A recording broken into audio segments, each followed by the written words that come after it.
Hello, everyone. Welcome to the International Great Black Read Aloud 2023. Yeah. Now, my wife is going to be reading from Hashtag I refuse to stop. There it is. To stop being me. The Alopecia Awareness Edition from Confinement Chronicles. I'll be reading an encouraging testimony that was birthed from the 2020 pandemic. These stories were compiled by me, Queen B, Angie B, and my hubby Bartee, and published by Ladero Press.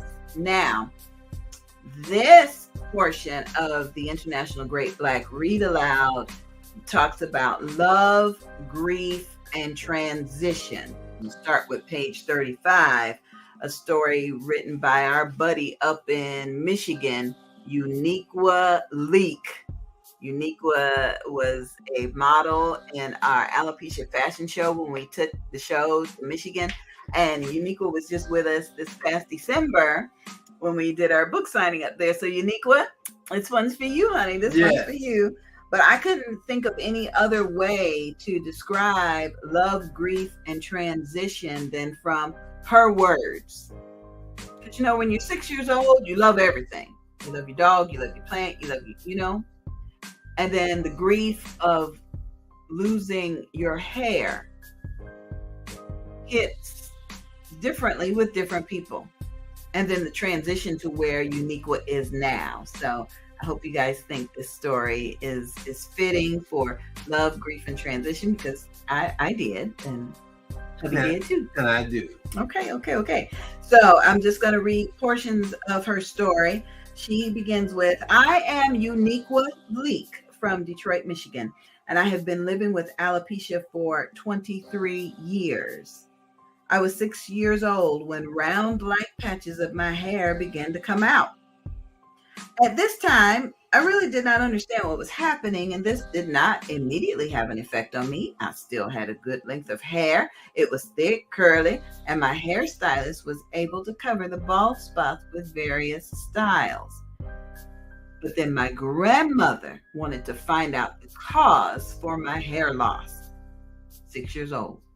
I went to a number of dermatologists and cosmetologists, and after being diagnosed with alopecia areata, I was told that the onset of my alopecia was caused from stress or trauma in a 6-year-old.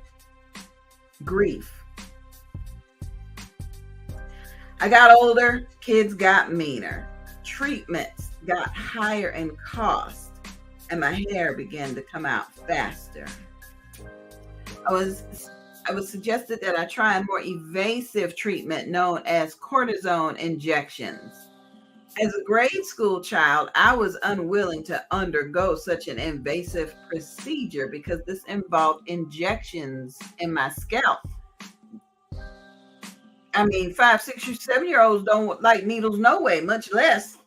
I can imagine. That's grief. That's trauma. But then she goes to, I was angry that treatments did not help in the past. By this time, she was 19 years old and she had seen dozens of dermatologists. So I decided to let someone shave the hair that was left on my head. I showered, combed my hair, braided it into 2 different braids, and stood in the mirror of the bathroom as I began to cry. He shaved 1 braid off, and I almost lost control of all emotions. I didn't want him to shave the last braid. I kicked him out of the bathroom while I was screaming and crying. And after what seemed to be like hours, I looked in the mirror and I cut off the last braid. I wanted to hold on to the last braid. I found a small gold empty jewelry box and I placed both braids in the box to keep forever. Transition. I tell you, Uniqua's story is so real, so true, and so relatable, especially to the rest of us alopecians. I may not have started losing my hair at the age of 6, but I felt like that at the age of 26 when I started losing my hair. I know other people have felt like that too. So we encourage you to get this book. Hashtag I refuse to stop being me. The Alopecia Awareness Edition from Confinement Chronicles. These encouraging testimonies came out of the 2020 pandemic, and we are honored that Ladero Press published these stories that are also available in audiobook. Published them for each of you to have. So go on the website, you see that below. Visit us online. Check out boldbeautifulandbald.com. That is our alopecia awareness website. You'll find out all about our annual event, Bold, Beautiful, and Bald Beauty Bazaar. You can come join us in Daytona Beach the 3rd weekend in September every year. Please do. And if you forget, the information is at the bottom of the screen. Thank you, everybody. We appreciate you for allowing us to read aloud. Grab a book of your own, especially one written by a Black person. Read it, enjoy it, and share it. Tell somebody about what you read in the book. Okay? Thanks, everybody.